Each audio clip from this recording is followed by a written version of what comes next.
Okay, folks, welcome to the Scottish House Price Index for November 2025. This is all the information that's collated from the Office of National Statistics for house prices right up to that point in time, November 2025, and what has actually happened previously.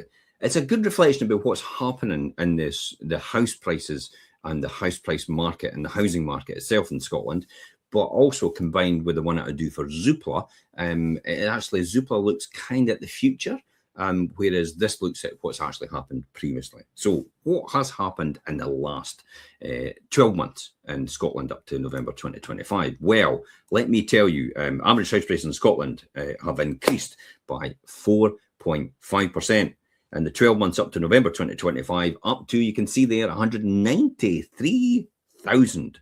Now, average salary, and you're going to argue me here, but it does say that, is round about 39,000. So we're still on a multiple of about 5 times salary, which is very, very affordable in Scotland. That's how anything but, if an area is more than 6 times the average salary in that area to buy a house, that means your housing market is beginning to overheat. So this is telling me straight away that the housing market in Scotland is still not overheating as a result. So possibly house prices are still continue to rise on a slower basis than normal, but they'll still probably continue to rise and it'll be very stable. We'll look at the volume though as well, the number of transactions by area as well as overall in Scotland, houses sold. And that'll give us a good indication year on year if it's a stable market, a declining market, or an increasing supply market, and it'll give us an idea where prices are actually going. Okay, so that was up from the revised estimate of 3.8% in the 12 months to October 2025, and above the average UK house price annual inflation of 2.5%. That was a provisional estimate to the 12 months to November 2025.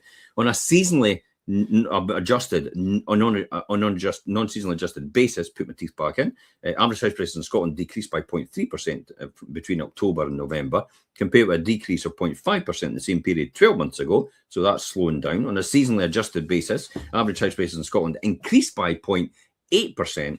And from October to November, comparing that with the UK provisional HPI volume estimate from September, the volume of transactions has actually increased. See, the volume of transactions are important as well. They've increased by 8.8% in Scotland and increased by 8.5% in the UK itself. In Scotland, terraced houses are the highest annual percentage increases of property types, increasing by 6.4%. That's quite interesting now. Does this mean detached houses? Because detached houses were always the highest, and semi-detached as well was the next. Does this mean that detached are now gone to the height of its too high a price and affordability for people to buy now? And they're the ones that are actually start to stabilise in their price. And terraced houses are now at the point of possibly having their day. Every dog has their day, as we say. Maybe terraced houses are the flavour of the years, the few years to come. So increasing by 6.4% in the 12 months to November to 179,000 for terraced houses on average. Detached houses had the lowest annual percentages. There you go. Been the biggest all the time for a long time. With a change of 3.7% to the 12 months to November 2025, with an average price for detached houses of 351,000. In Scotland, 27 of the 32 local authorities areas showed an increase in average annual house prices to November 2025. The highest annual percentage change was in South Lanarkshire, where the average house prices have increased by 9.4% in the 12 months to November 2025 to 183,000 in South Lanarkshire. The lowest annual percentage was City Aberdeen, where the average house prices decreased by 6.1% to the 12 months of November to 136,000. As with any other indicators in housing market, which typically fluctuate from month to month, it is important not to put too much weight on these price data. But remember, I am monitoring this every month and doing a broadcast on this every month as well. Let's have a look at the price changes, how that's come about and how that's coming across. So what have we got to say? This is the annual price change in Scotland over the last 4 years. You can see that there as it comes. 4 years ago, we're up about 10% in price increases. then it jumped in a boom market way up to about 14% in 2022, and then started to decline, and then it started to catch up again as money was injected in the economy, and inflationary aspect came through as well to take into account. And base rates started to come down as well, potentially, to coincide with that and stimulate the market all over again. In Scotland, average house prices have increased by 4.5% in the 12 months to November 2025, up from 3.8% to October, the month before. Now, the annual price change by local authority, this is the one that's quite important as well.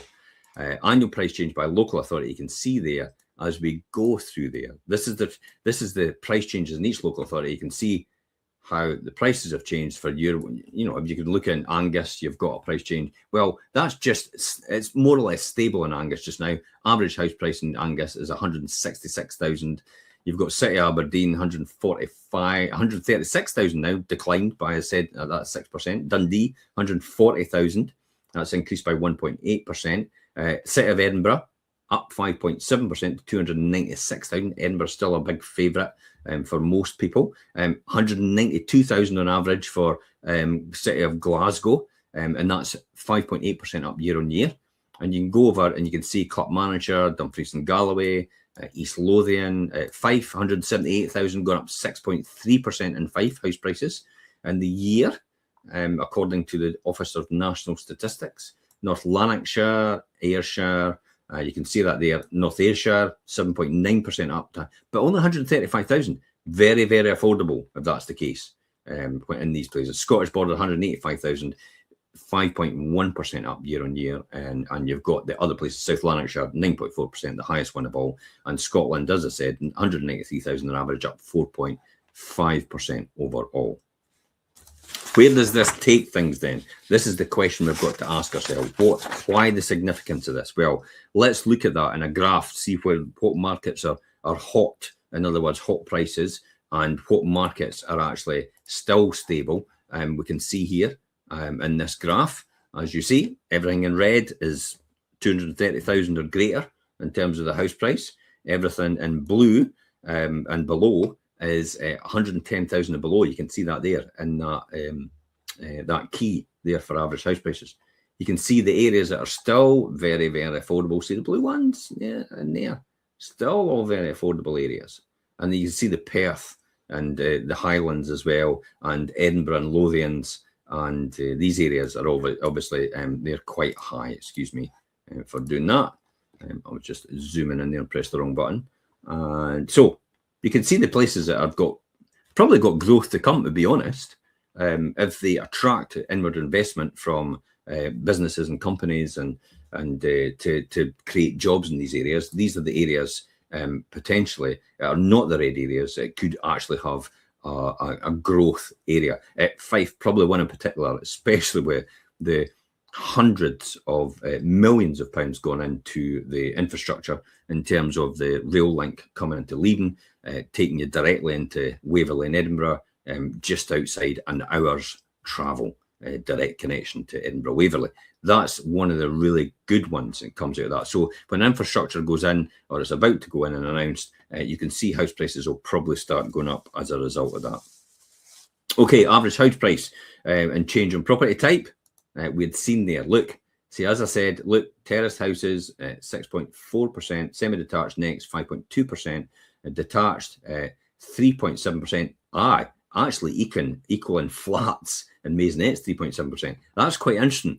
Eventually, is it the fact that detached houses have now peaked in terms of any price increases from then on, and possibly terraced and flats and maisonettes will be the next new markets, which will actually begin to improve because they're affordable. 178,000 on average, 137,000 for a flat on average. So it makes them very, very affordable, especially for first-time buyers, and to get on the housing market as well, which will feed into the semi-detached and detached as these people upgrade into larger houses for possibly for families. They're maybe having a family or something like that. So that's one to watch out for. It'll be interesting to see how that grows. This is the key indicator here. The number of transactions in areas. Are they same year on year? Now look, Aberdeen, kind of the same. You can just go through there and see for yourself comparison-wise. Dundee, similar in terms of transactional volumes. Edinburgh, a wee bit more came onto the market and was sold in comparison to the year before. Glasgow, similar as well. So you can say there's a wee bit more supply than there was the year before, possibly. You can see Fife, a lot more supply, actually, probably about 15-20%. And other places right throughout. Perth and Kinross, actually, less supply, according to there. But overall, Scotland, 9,149. The year before, 8,500. Hence the reason why the year before was more demand, and this year, more supply. But it's still not, I'll tell you, it's still not a buyer's market, I would definitely say. The sales volumes speak for themselves, and that's by local authority. So overall, I would definitely say the sales volumes speak for themselves. Let's look at the graph. It shows you the sales volumes year on year with each other. Here we go there. You have got in September 2021, 9,500, 10,000 the year after, 8.5 the year after, 8.5 in 2024, and up to 9,000 again. So kind of stable, good, healthy market overall, I would say, going all in the right direction. Here is the property status. What we're paying on average for a new build versus what we're paying for a resold property. There's a differential there, about 140,000 there. That is a huge difference. And that is typically down to new build costs a lot more to build now because of net zero requirements and higher insulation and higher costs involved in building. That's why the new build is coming out a lot higher. So a lot of people go for existing properties that have been built years ago, maybe don't have the insulation at the necessary, but they're not prepared to pay on average 140,000 pound more just to get a new build with the same space that they can get in a resold. Yeah, you could work it out for yourself. Buyer status, where are they all coming from? Well, a former owner occupier, how much they're paying for a property was 239,000 versus a first-time buyer was paying 159,000. So I tell you what, when I was a first-time buyer, I'd be lucky to be able to pay 20,000. So kind of ages myself in terms of that. But that's what it was then. That's what it was now. Probably the creation of the funding from the banks. Like we'll have a look at now. How are people funding this? Let's look at that. Well, people that are paying cash are paying on average 178,000 for a house. People that are paying with a mortgage involved are paying more at 200,000. So that probably tells you you're kind of wanting to get somebody to buy your house. It's got a mortgage or getting a mortgage arranged because they'll probably pay more for your house than a cash payer will. Most cash payers want to be mortgage free and they just don't want that debt, that burden anymore. And that's probably why there's a disparity between these two for that very reason. So hopefully that's given you an insight into the Scottish housing market and where it's going. The next one will probably be Zoopla as well, the Zoopla housing market, telling you what's happening over the UK in kind of real time in comparison to what that was with the historical figures. As always, inflation's still quite high, above 3%. Unemployment is creeping up above 5%. That is one to watch, definitely. Base rates have reduced. Will they reduce next month? It's forecast it's unlikely to. They might the month after. But if inflation stays high, base rates are unlikely to reduce because then it just causes more inflationary pressure with more money going into the system and then inflation creeps more. We know by economic sense that inflation destroys savings.